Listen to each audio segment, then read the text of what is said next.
if your house is on fire, of course, there your we go. wife and your 3 children and your wife's mom and dad and your mom and dad and your dog Okay. and your cat Right. and me. We're all in the same. We're all in the house. Okay. Who would you say first?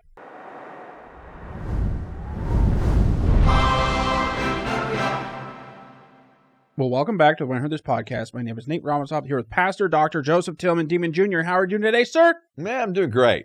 I'm Cool. doing great. Yeah, man. That's awesome. Yeah, we're getting closer and closer to moving my in-laws into our house with us. Cool. And so that's going to be Or not cool. different. No, I think it's going to be cool. It's Okay. going to be a little different. Great. And, but we're excited. So Awesome. getting all the rooms and stuff ready for them. And so All the kids getting ready to leave, and then you're bringing in the old people. I mean, that's pretty much the way it's looking right now. We've Yep. got, we got one leaving after next year, or, one of our kids leaving after next year. And Thank God. no. Oh. I'm actually, to be honest with you, I'm really bummed about it. Like, Oh. I'm actually like pretty sad. So, but It's yeah, okay. You got other ones that's right. So like, but yeah, like in the next 5 years, it'll probably be that you love equally as much. all of them equally. And so then over the next 5 years, kids will probably go, and then parents will start showing up. So that's all right. That's the way it goes. Cool. So, yeah.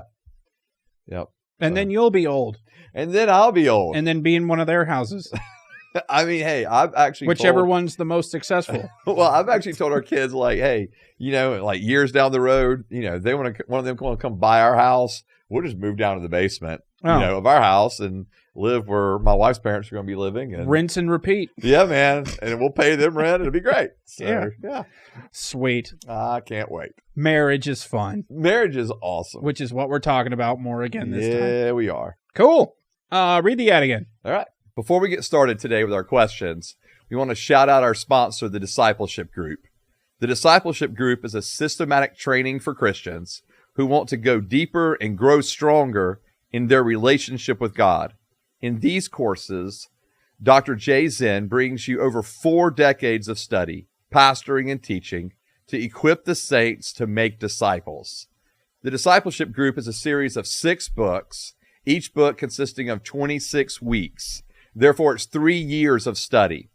Each week has articles written by the author to read, a chapter from a supplemental book like The Passion for God or More Than a Carpenter, The Master Plan of Evangelism, and there's scripture readings each week from the Old Testament, New Testament, and the Psalms.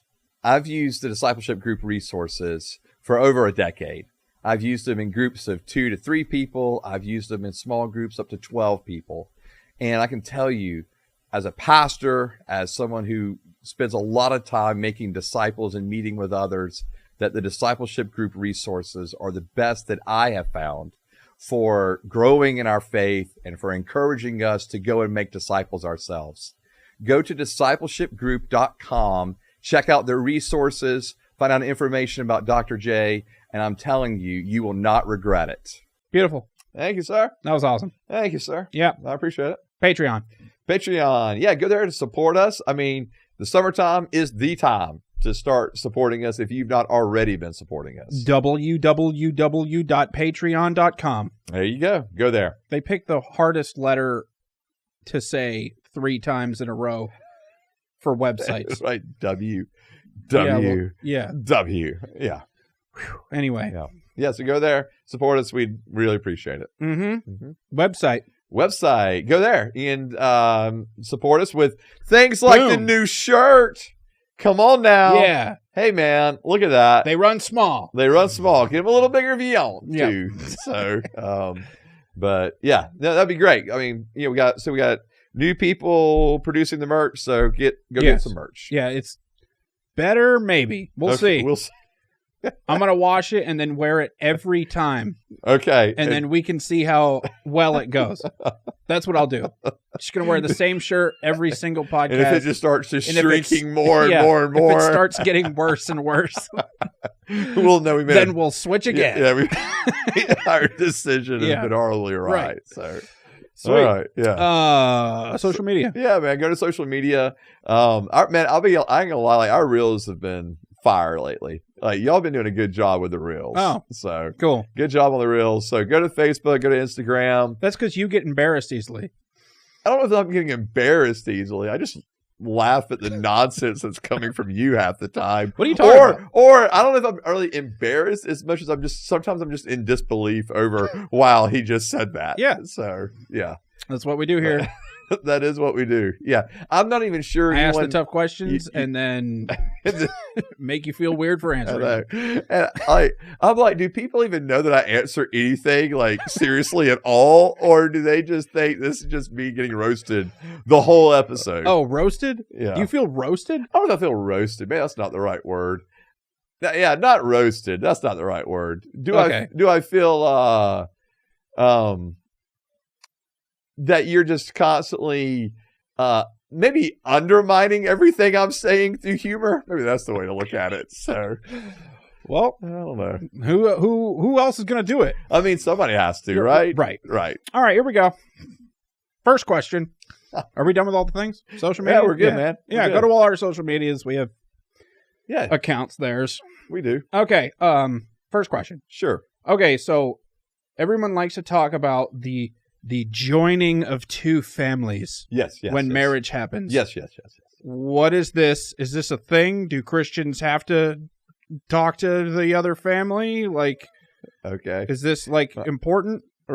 Right. Okay, well, what's the deal? Okay, all right. So actually in Scripture, what's interesting is that when we first, come to this understanding of husbands and wives. Yeah, is this biblical? Right. Is this from the Bible? So Genesis 2. Okay. So very beginning, right? Genesis 2, verse 24. They didn't have families. This is, all right, hold on. This is why a man leaves his father and mother and bonds with his wife, and they become one flesh. So it actually talks about a man leaving the household of his father and mother and then establishing his own household with his wife, and then they become one flesh. Okay. And so I think two things are happening here. So number one, you do have the leaving, both husband and wife, right? Leaving homes, coming together, and they're starting their own family. Okay. Mm-hmm. They're starting their own unit, and they're actually autonomous at the other two families that they're coming from, in the sense that now the other is viewed as the priority. Okay. So in other words, what I'm saying is so my wife now is a priority over even my own mom and dad. Okay. It doesn't mean I don't care for them. It doesn't mean that I don't love them. It doesn't, right? You do all of those things. Okay. Still, but what it means is that we have to now navigate our life as family and make decisions in the best interest of the two of us and our children, not just doing that on the basis of what we think is best for, or what is preferable for the in-laws. Okay. Do your children are more better than your parents? Are they more important than my parents? I believe they have a higher priority. Yes. Okay. Because it's our responsibility as mom and dad to raise those children. And so they do have a higher priority. Now, to be clear, I want to make sure we're clear with this. Scripture is also clear that when you have a widow or widower, so one of your parents, when they're older, or even maybe the spouse passes away at a younger age, but they become a widower, that there is a responsibility of the children to care for that widow or widower. So so there is a responsibility in that sense. Is that law, or is that New Testament have to do it now times? Oh, okay. Well, all right. We won't get into all the difference between this, but it's New Testament. Okay. Okay. So actually, let me just go to 1 Timothy chapter 5. And so it says this in 1 Timothy 5, verse 3, support widows who are genuinely in need. But if any widow has children or grandchildren, let them learn to practice godliness toward their own family first, and to repay their parents, for this pleases God. Okay. And so there is a call for families, obviously, to care for their parents.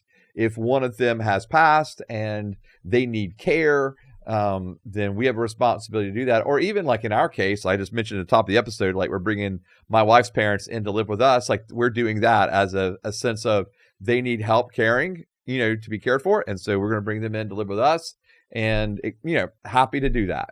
And okay. So if your house is on fire, of course, your wife and your 3 children and your wife's mom and dad and your mom and dad and your dog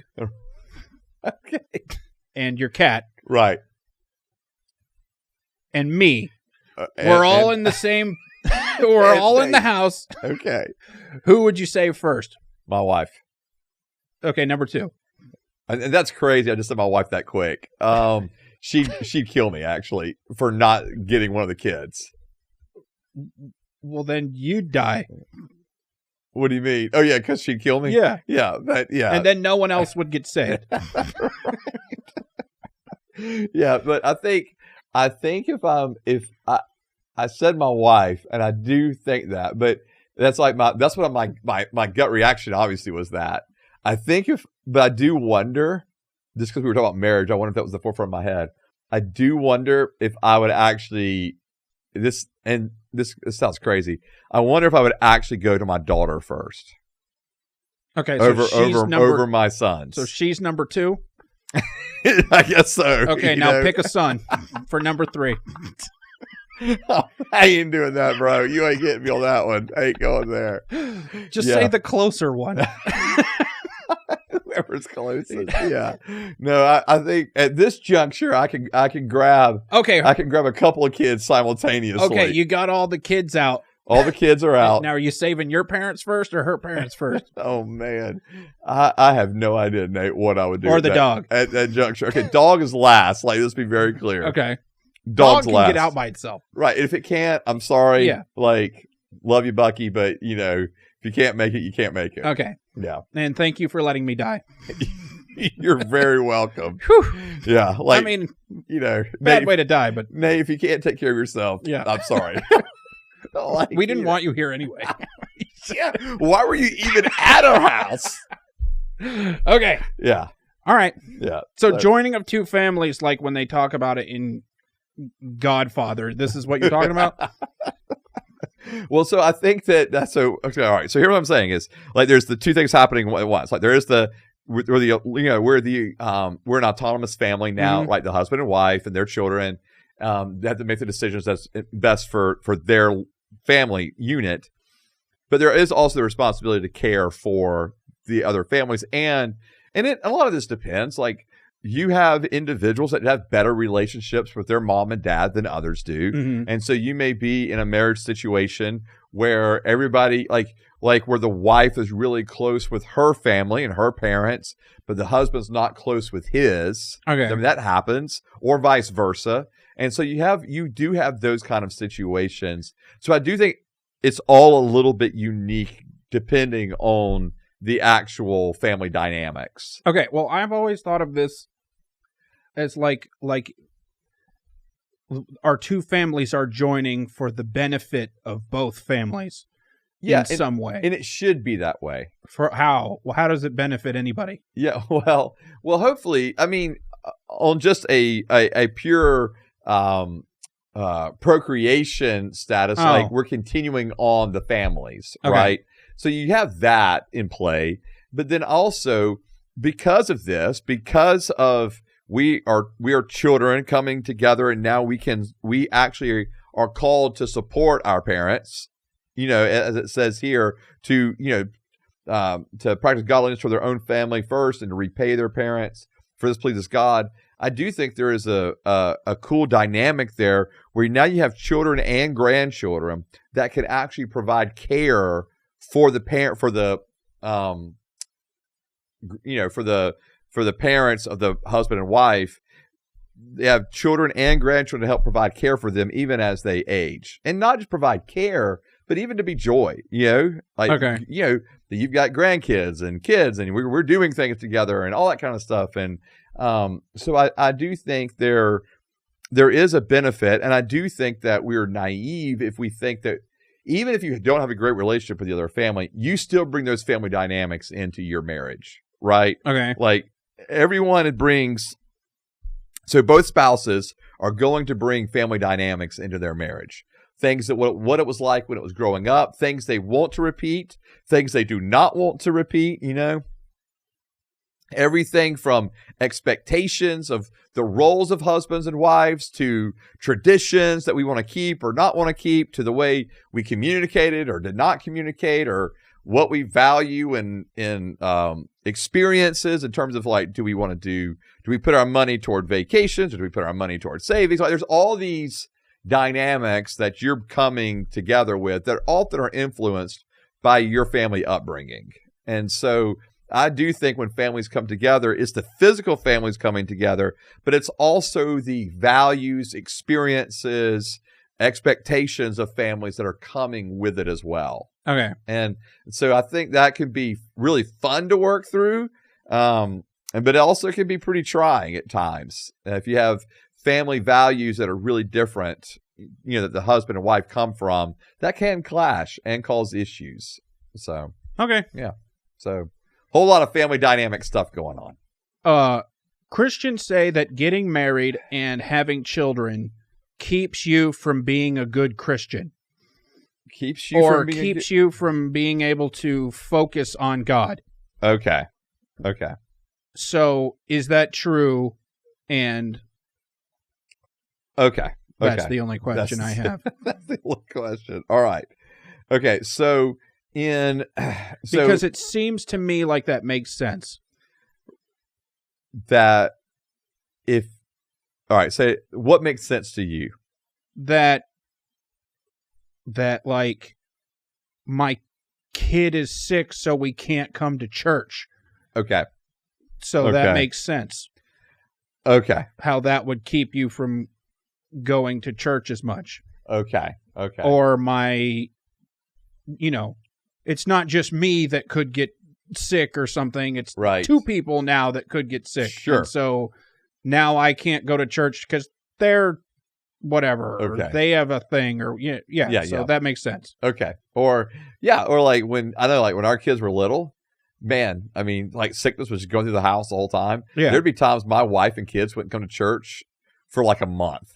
Because sickness is just running from one kid to the other, to my wife, to me, to and so. What are you guys doing? Yeah, I mean, man, when kids are little, dude, they just passing germs. That's just what kids do. Yeah, kids are gross. They can be, man. Every time I'm in public and they're on the floor, I'm like, ugh. Yeah, they're it's disgusting. Yeah, they're rubbing their hand on the floor. They're licking it. I mean, I'm like, ugh. Yeah, and then let their friend or their sibling lick it as well. Right. And you're like, what's going on right here? How does everyone not have AIDS at this point? I don't understand. Yeah, I mean, it's a for real thing. I remember we had several. I mean, that's a long time ago. But all three kids, we would take them to this the gym daycare, and so we drop them off every single time they get sick. Yeah. I mean, every time. My wife just had to quit, cancel the gym membership completely because she couldn't even go anymore because every time she dropped the kids off, they'd all get sick. And so, so that bad stuff happens. But, so I think to get to your question, though. All the time it does. Forever. Yeah. Yeah, no, but. Anyway. Anyway. What's really wild, I'm sorry, this is completely rabbit trail a little bit, but it's kind of the same thing. But what's really wild is I remember one time we actually had to cancel children's ministry at the church for 2 weeks. We had to shut it down. Yeah. Because they were passing around the stomach virus. And it was just rampant. Everybody was getting sick. Were they all just throwing up in each other's mouths? What are we doing? Man, it was wild. Kids are gross. It was wild, dude. It was wild. So yeah, we had to shut the whole thing down for 2 weeks and be everybody stay home. Yeah. Just we'll reconvene in a couple of weeks. This is just nuts. All right. But I do think what people may get to in this is in 1 Corinthians 7, Paul says in verse 32, I want you to be without concerns. The unmarried man is concerned about the things of the Lord. So unmarried, concerned about the things of the Lord. Okay. How he may please the Lord. But the married man is concerned about the things of the world, how he may please his wife, and his interests are divided. So the unmarried woman or virgin is concerned about the things of the Lord, so that she may be both holy, both in body and in spirit. But the married woman is concerned about the things of the world, how she may please her husband. And Paul goes on to say here in verse 35, I am saying this for your own benefit, not to put a restraint on you, but to promote what is proper, and so that you may be devoted to the Lord without distraction. And I think that's kind of what you're talking about is, doesn't there seem so that's to be, in the Bible. That's in the Bible. Okay, so isn't this bad? So isn't this bad to be distracted is kind of what you're saying. Yeah. And I do actually agree with the fact that, yes, when you are single, you do have the ability to just be way more concerned and devoted to the Lord without distraction. You're concerned about the things of the Lord and devoted to the Lord without near as many distractions when you're single. I do agree that's the case. I just think about my own single years and like, man, I mean, because you could just go after the Lord and spend all the time with the Lord you want to, and there was nothing. You didn't have to check with anybody. Can I go do this, do that? You just, went. Right. Whereas, I remember doing that the whole time I was single too. Yeah. Yeah. Do you now? Keep going. All right, I will. And so, but I'm doing it now though. I think. You're doing great. Yeah, you're doing great. Actually, even though I'm married. Yeah, married and distractions. Yeah, marriage may have been better. All right, so for you, yeah, sure. All right, and so, but then when you're married, obviously, and it's such you're concerned about things of the world, how you may please his wife, or how the wife may please her husband, and then also you bring in the children dynamic, right? Of all that, you do have those cares, and you do have those concerns. Okay. And so I do think that's a reality, but it doesn't mean that it's not holy. It doesn't mean that it's unhealthy. It doesn't mean that you don't love the Lord as much. So is God okay that I'm ignoring him to do the things that he told me to do?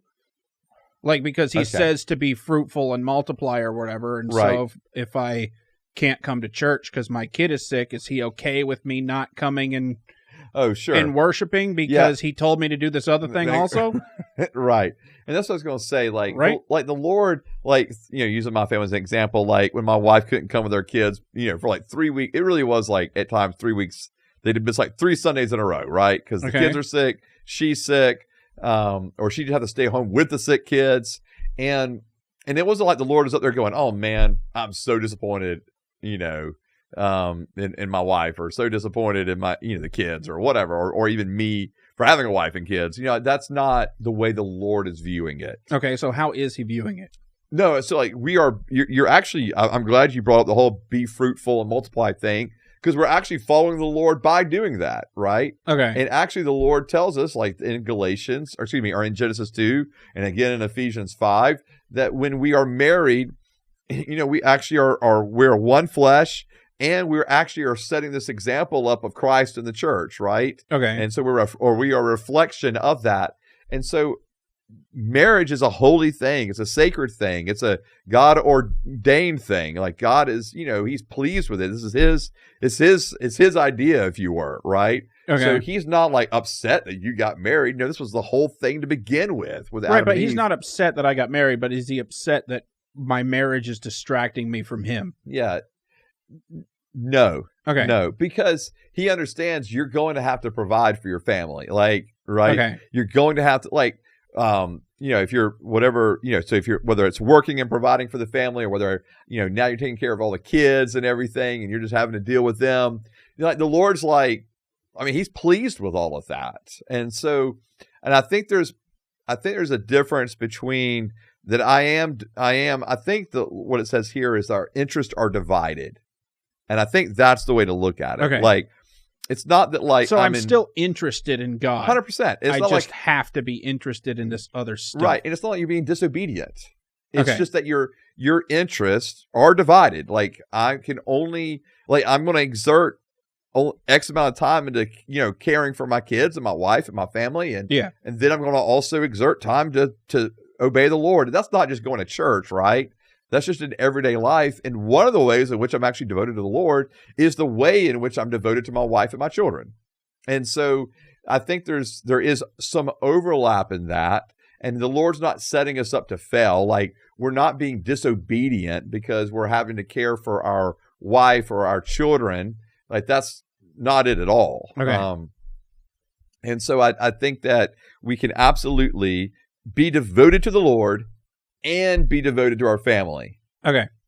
Whereas when you're single, it's just full devotion to the Lord, right? So there is there is a distinction in that, just like your single years, my man. Right.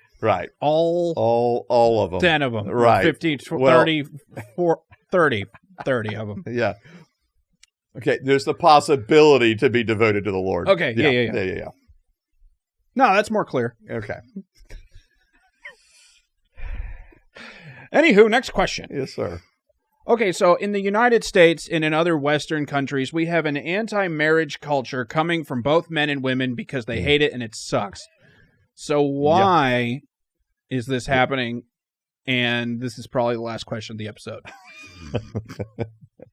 Man, why is it happening? Yeah. I think it's happening for a few different reasons. Okay. And so, number one, on a simple basis, like there's the walking away from a Judeo-Christian worldview.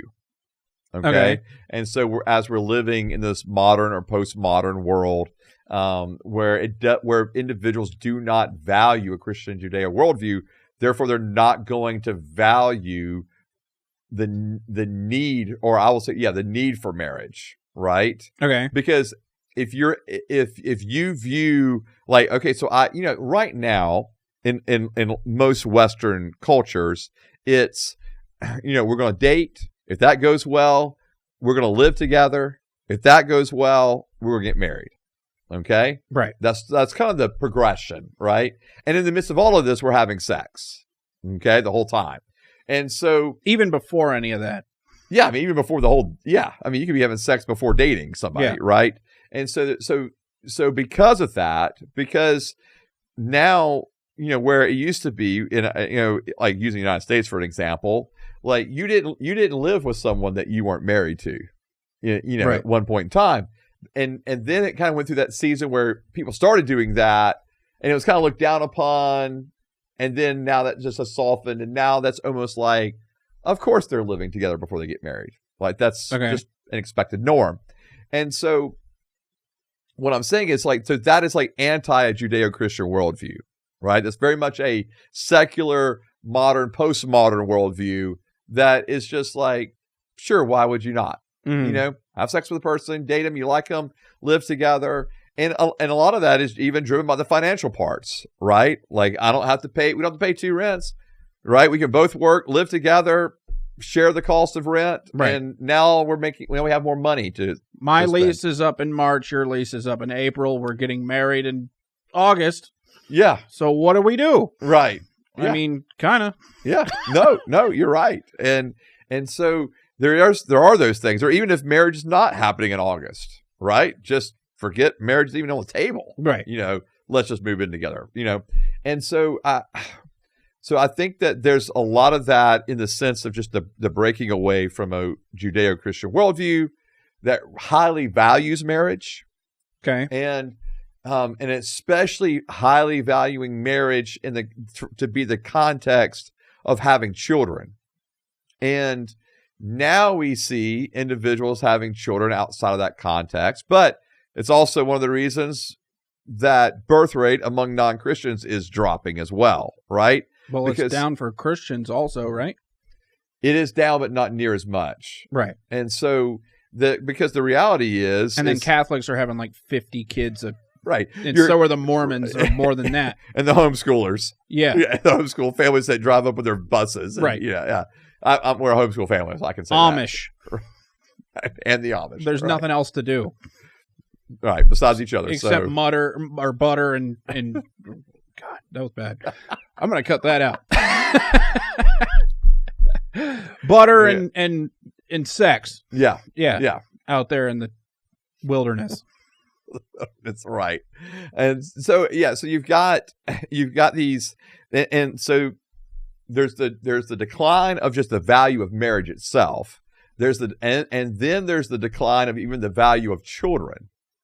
Right. I mean, it's on both fronts. And I do think that, especially if in society, man, if you're able to live with somebody, right, and not be married, not have an ultimate commitment to them, then bail when it's getting difficult or hard, or you just don't like the person anymore, whatever.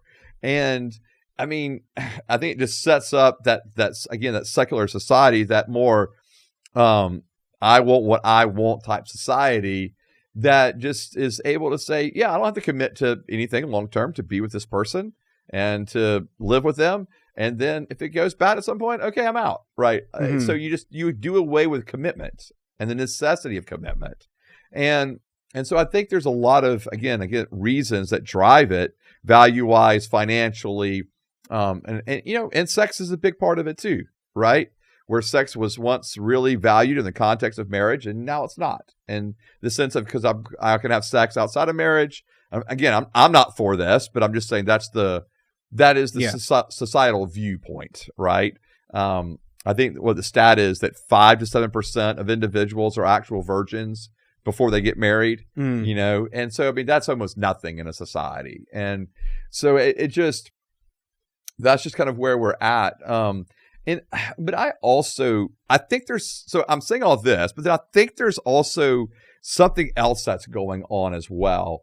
And that's like that extreme feminist agenda that says, I don't need a man.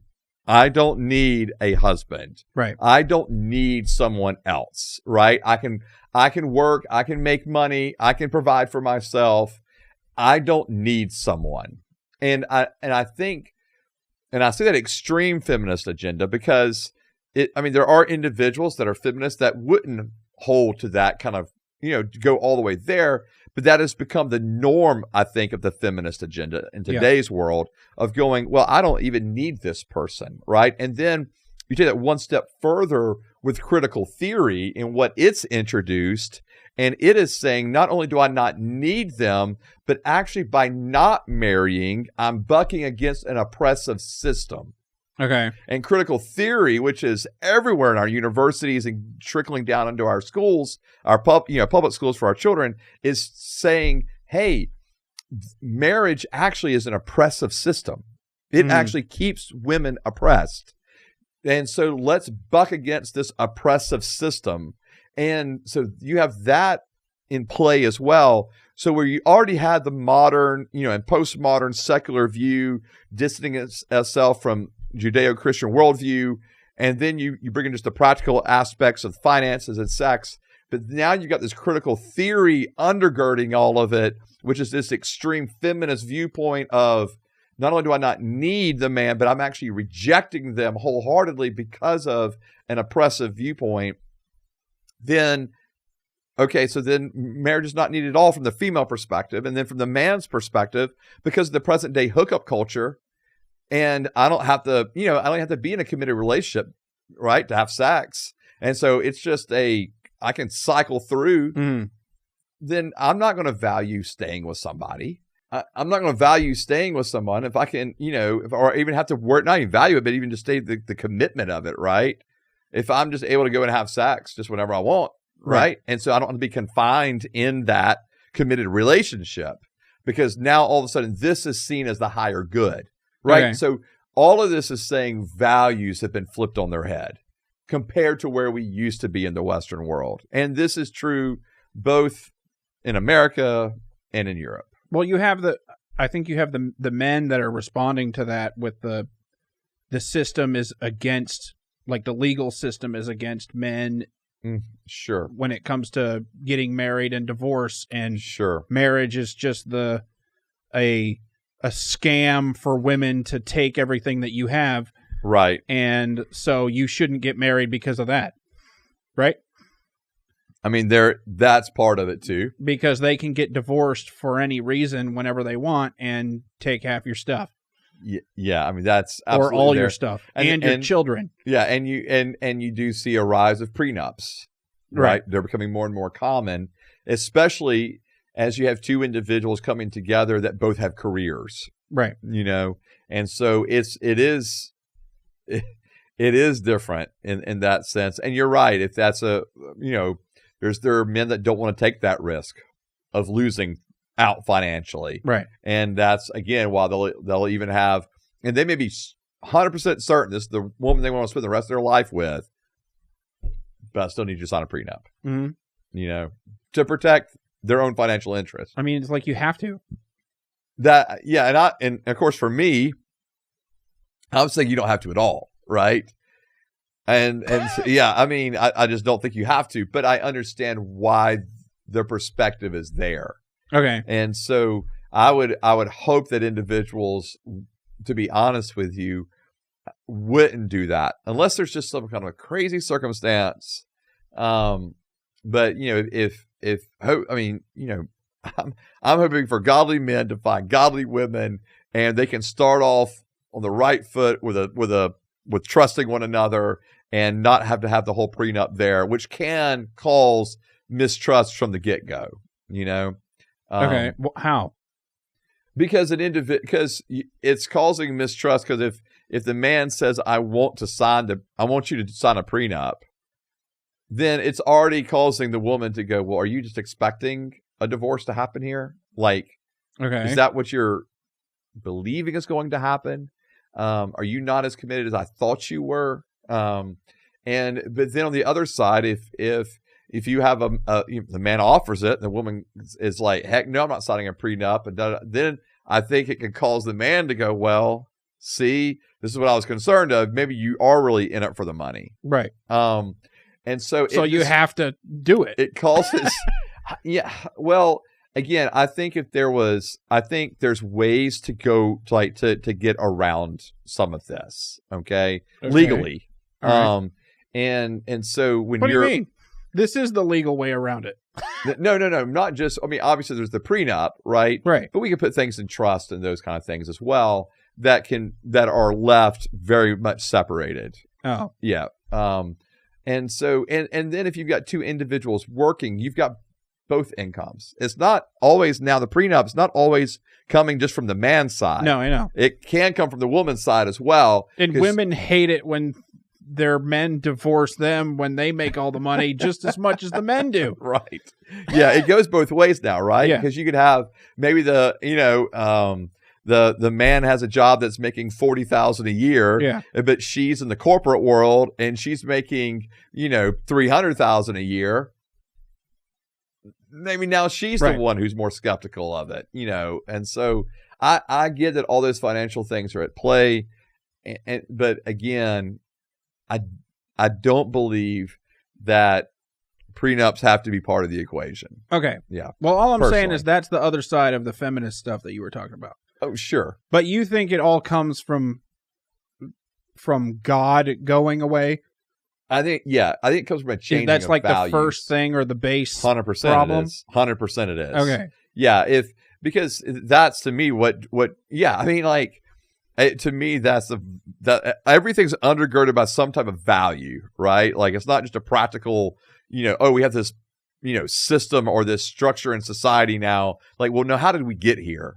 Okay. And we got here by a devaluing of a Judeo-Christian worldview.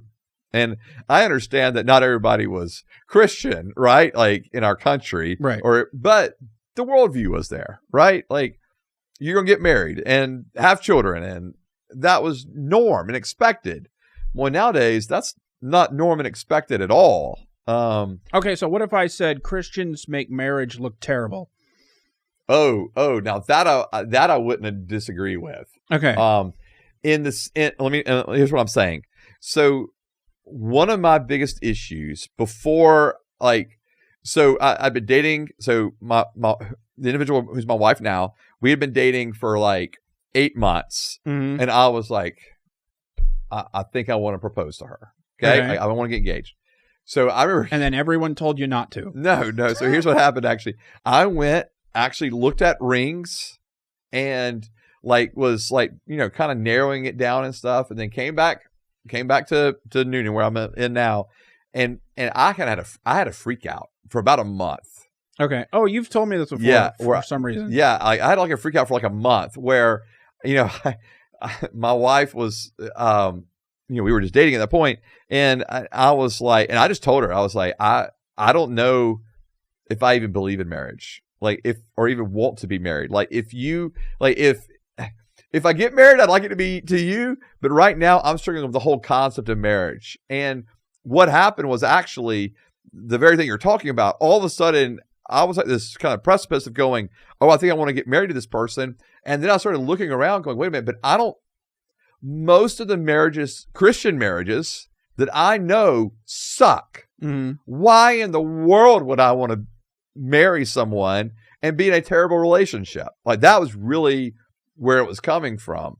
And then I had two families that I looked at and was like, wow, their marriage is awesome.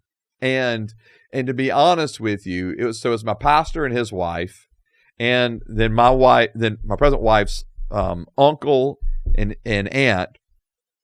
And I was looking at those two couples and I was like, okay, this is actually what godly, healthy marriages look like. Mm-hmm. Like, okay, they exist. They're there.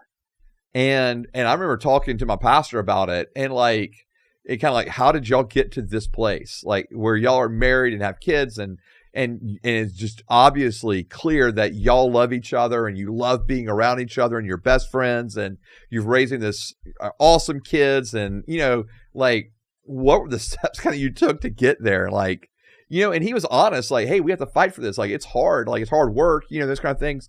But it's so rewarding. And here's all the reward of it. And I was just like, okay. And it was really those two couples that shifted my viewpoint, or at least not enough shifted. It gave me enough trust to go, okay, I think there's a grace of the Lord present that we can kind of emulate this. Okay, here's the problem. Yeah. I don't believe any Christian when they tell me how their marriage is. Okay. Because they have to look good. Their marriage has to be good. Yeah, see, but bro, I know a lot of marriages that don't look good. Like, does anyone that are Christian, that they don't even look good at all. Right, but and I think what happened for me, like with my pastor and his wife, okay, I was just around them so much. Not like in work settings, like just soccer fields with the kids. I mean, when I first moved to Newton, I didn't know anybody else. Like, I knew their family. Yeah, like that's who I was hanging out with. Like after work or after school, everyone knows where you live now. I was hanging out with them. Everybody knows where I live now. Yeah. Well, that's fine. Whatever. And so, but like, that's who I was hanging out with all the time. And I was just like, man, okay. Like that helped, to be honest with you. Okay. But like when I'm at church and the pastor's talking about how great his marriage is, sure, you don't believe him. You don't have to. They're full of shit. Unless like, you know them and it's actually true. Sure. Right? Wrong. Hey, can I tell you one of the coolest things for me, okay, actually, that actually helped with all this?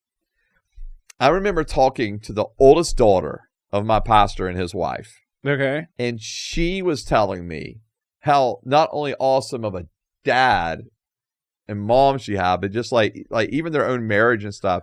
And it's like, so it's coming from the kids. Uh-huh. That to me is like, okay, that because they're seeing everything. And at home, he's like, if you say anything bad about us at church. No, thankfully he's not. Into the cellar. Thankfully he's not this way. And so 22 years later, after, my wife and I get married and we just celebrated 22 years. This pastor and his wife and this other couple, my wife's aunt and uncle, like they both just have amazing marriages still, like amazing relationships with their adult kids, amazing relationships with their grandkids. Like I'm just like, man, that's awesome. So like, it was true is all I'm saying. We're back to this crap where I have to spend hours and hours and hours at church getting to know people just to see something good at all. But because you're coming in like skeptic, like going, prove me wrong. Right.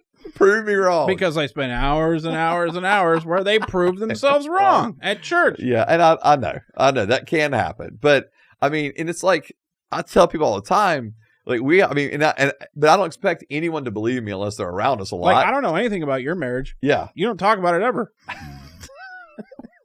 I mean, I don't know what happens at their house. Yeah, I mean, and this is like God's honest truth. Like, I absolutely love being married to my wife.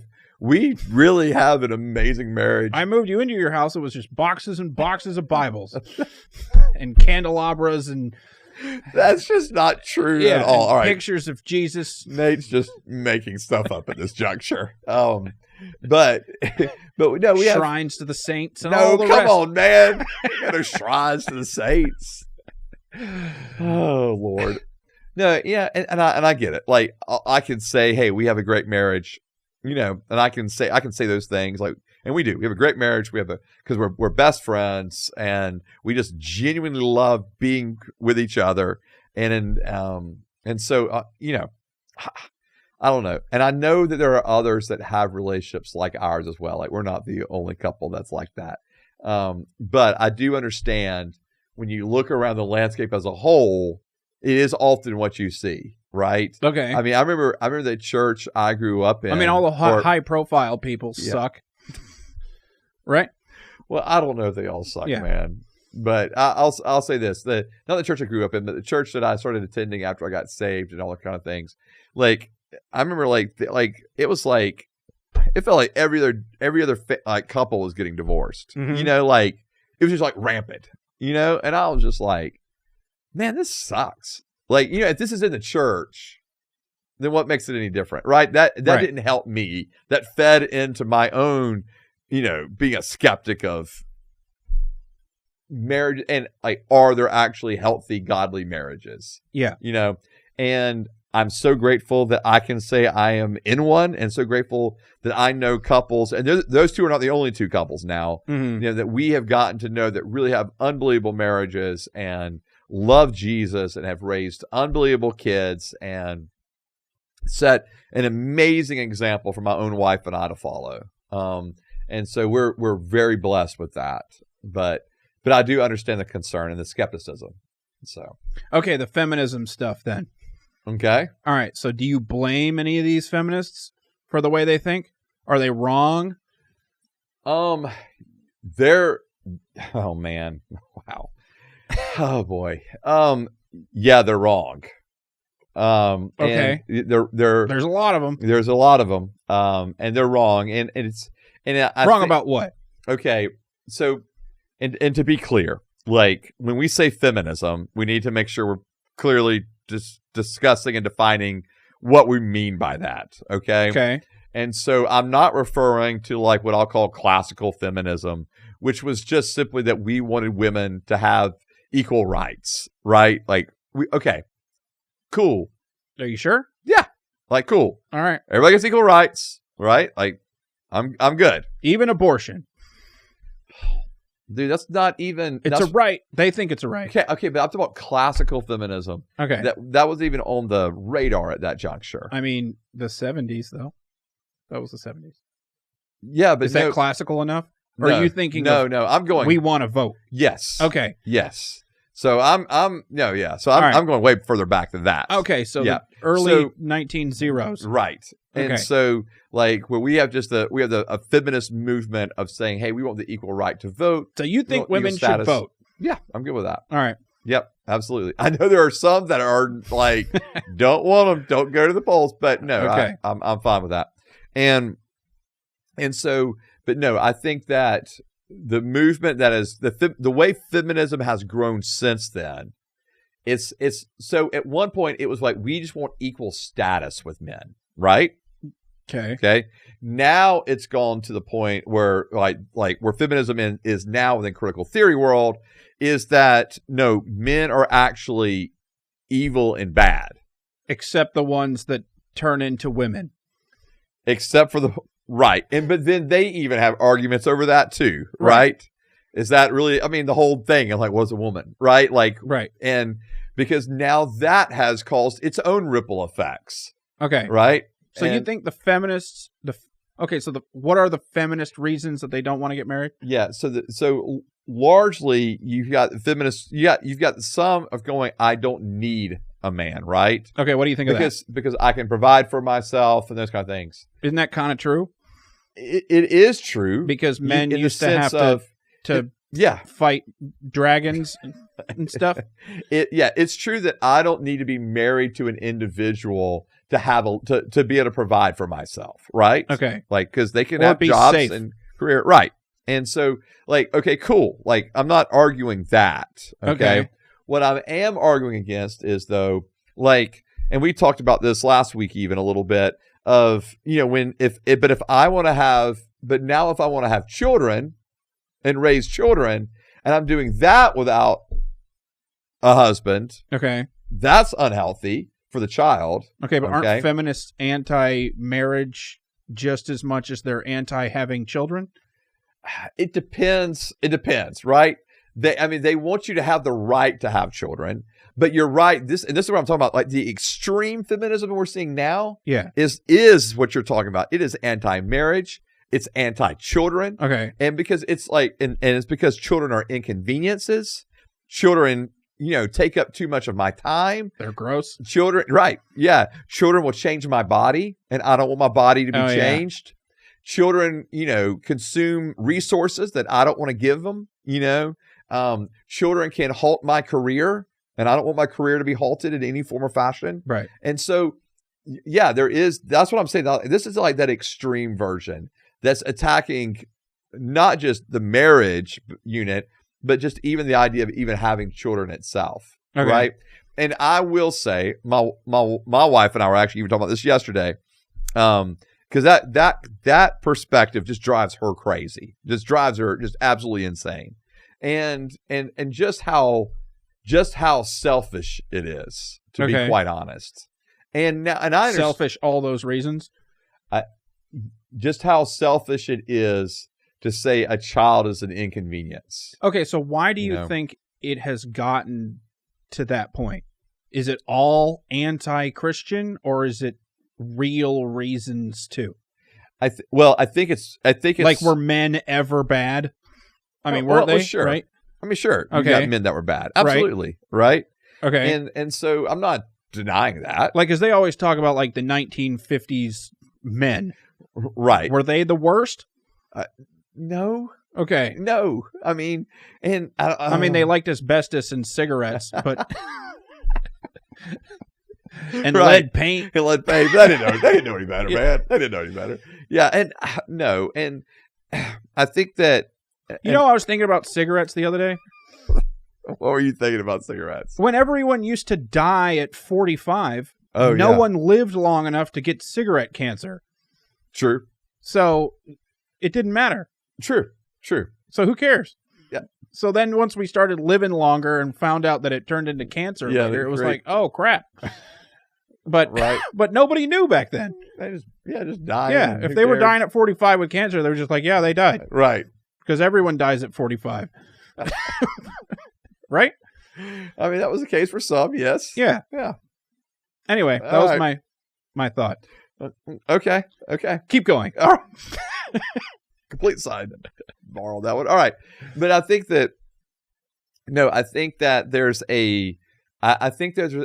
you're asking, like, why has it gotten to that point? It is the leaving, like, there is the Judeo-Christian value, like, where we don't value marriage and we don't value children and those kind of things, right? Okay. But it now in our society, it's gone way beyond just like a secular humanism worldview, those kind of things. Like, dude, we are so freaking selfish in our own society, where it really is about me. And I think it's because Christianity tells us to live for other people. Yeah, Christianity says love others, right? Live for others. But now we've gone to this fully like anti-God, fully, secular humanist, I guess, perspective, and where it's just like, yeah, it's about me. Okay. It's not, and I say secular humanists, there's secular humanists that even wanted to do good for others, right? And that kind of thing. But this is just like a completely different shift where it really is about me. It's about what I can gain.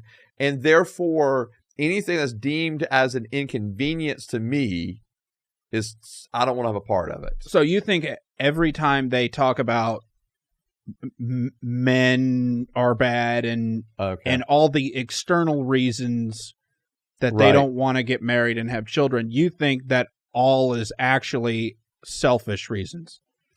Or I'm not saying every case. Okay. We're painting this in a broad, right. I do think, on a macro level. On a macro level. Because obviously you've got people that do not want to get married because they actually were abused by their parents. Okay. Right? Right. Or they were married once and then abused by a spouse. Or maybe they weren't married and abused by a boyfriend or whatever. And then became a hardcore feminist afterwards. Right.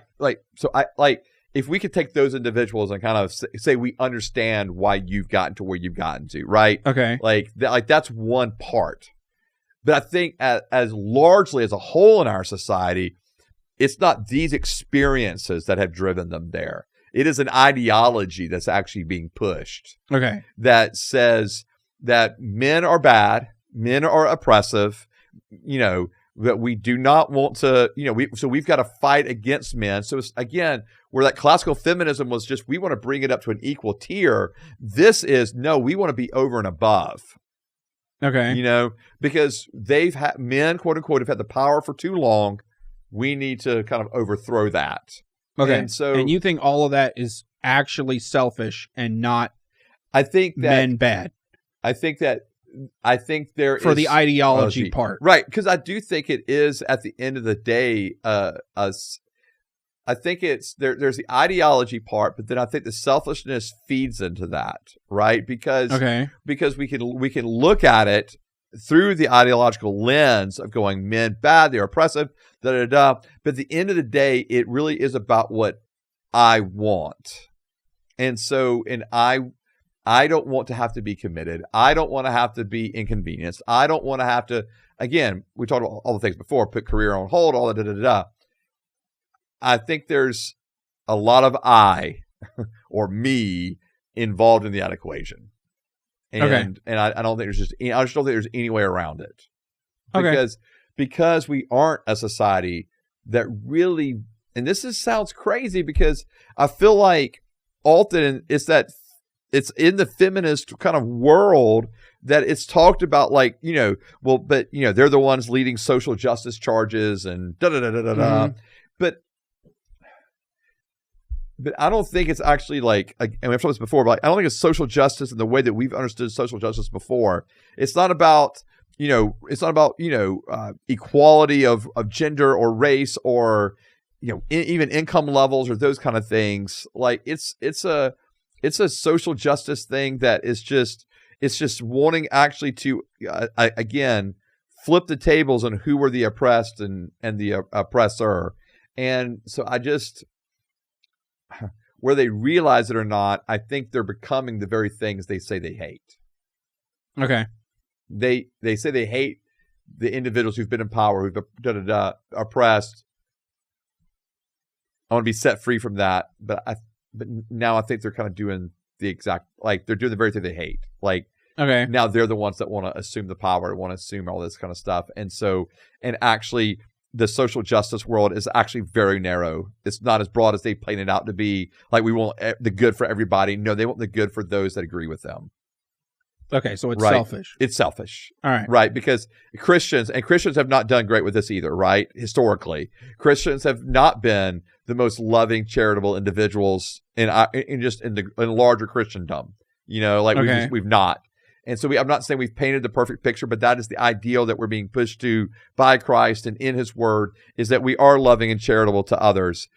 Whether they agree or disagree with us, we're still going to love them. Okay. We're still going to forgive them. That's Christianity at its core. And unfortunately, that is not at all what critical theory and the extreme feminism is of today. It is not we want to love and care and forgive everybody. No, we're going to hold, angst and hatred, and we're going to hold bitterness and everything else. And we want power and da-da-da. And we're only going to care for those that will completely 100% agree with this small worldview. Okay. That's very narrow. And if you don't agree with us, we are anti-you.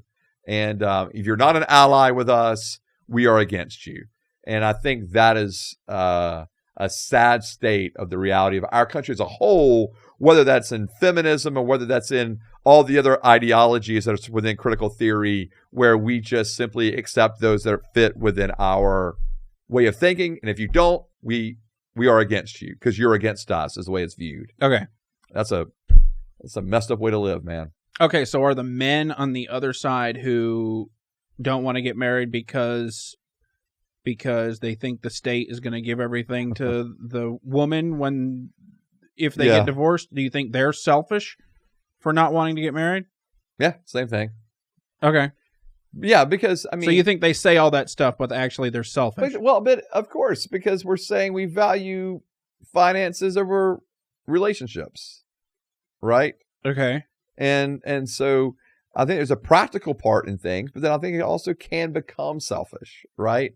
Like, I don't want to give up my way of living or my standard of living. I'm only bringing this up because it's like I know. It's the like the manly other side of it. opposite of feminism going that way. I know. And so down there all the way over there this way. Correct.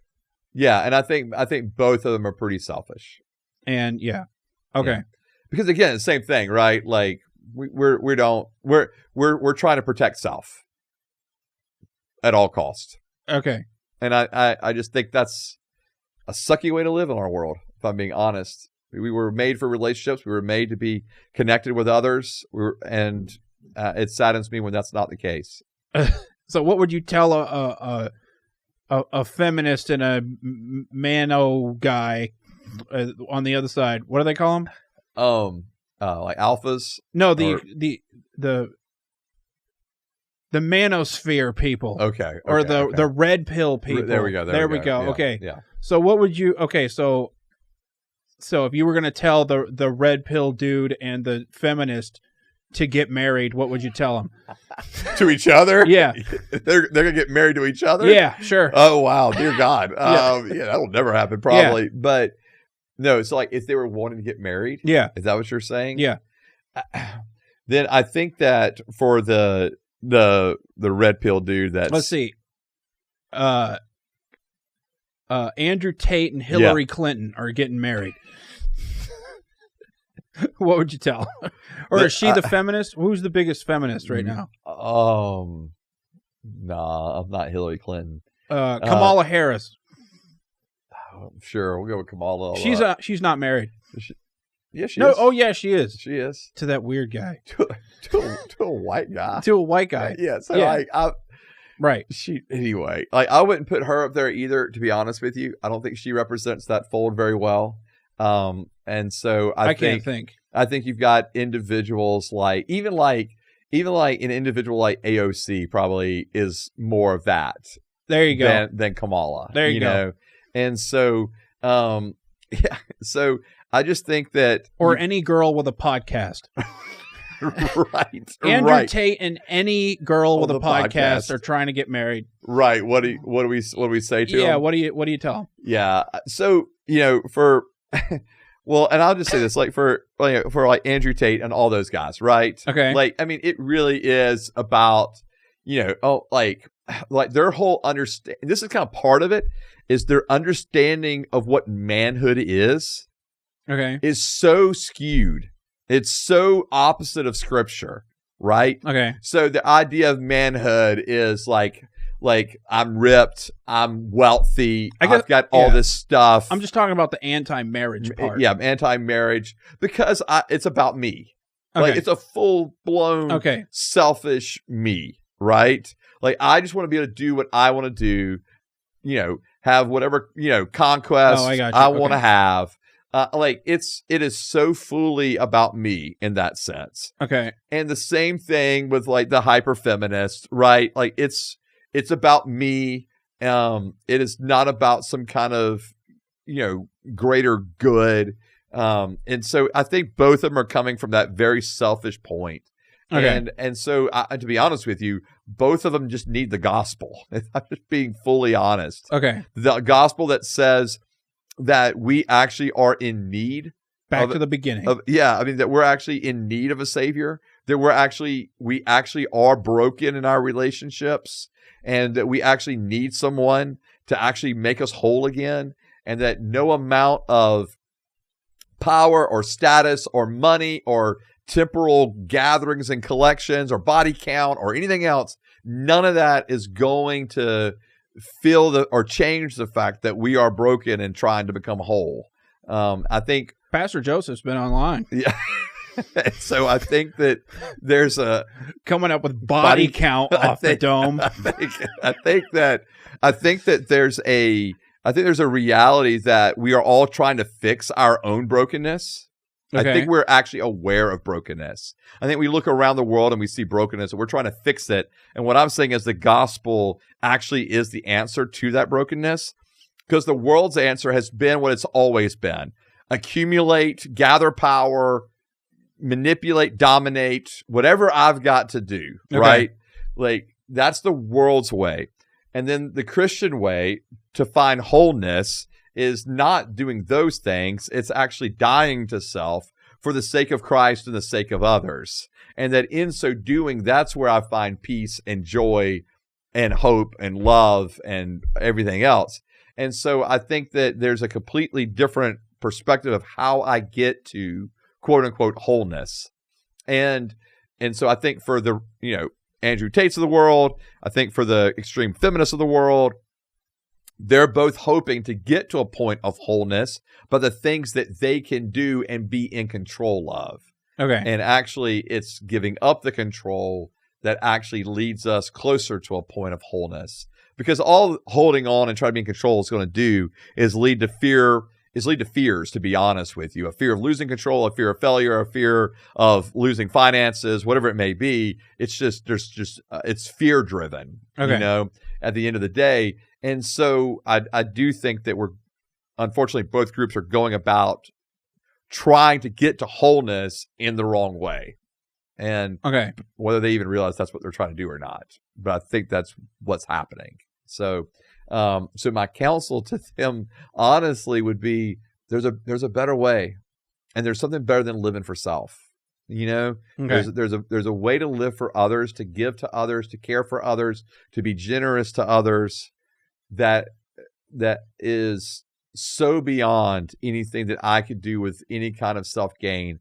Because at the end of the day, it's true. Like, from ash I have come, and from dust I've come, and to dust I return, right? Like, I'm dying.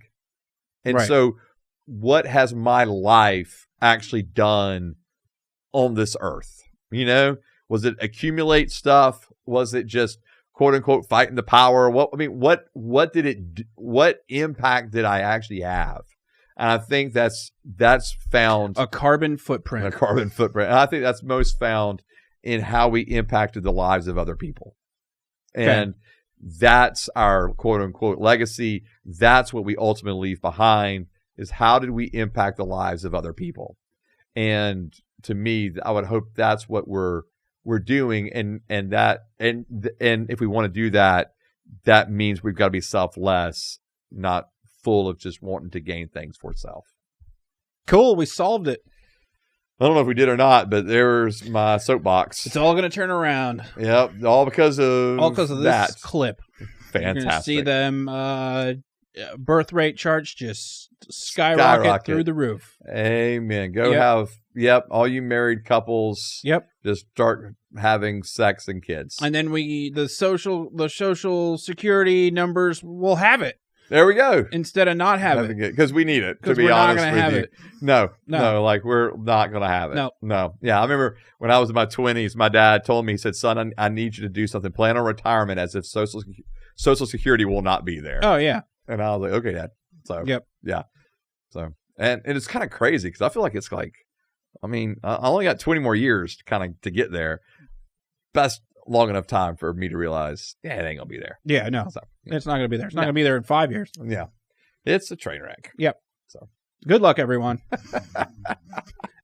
And also, thank you to the rest of you. Right. Anyway. Yeah, man. Well, this has been the When I Heard This podcast. You can follow the podcast on Facebook and Instagram at When I Heard This podcast, and X and locals at When I Heard This. Ring the notification bell, tell everyone that you know about the show, and go to the website where there's t-shirts. You can follow me on Facebook and Instagram at Nate Robinson. You can follow Joseph on Instagram at Rev Joe T. This has been the When I Heard This podcast. When you see you guys next time. Bye.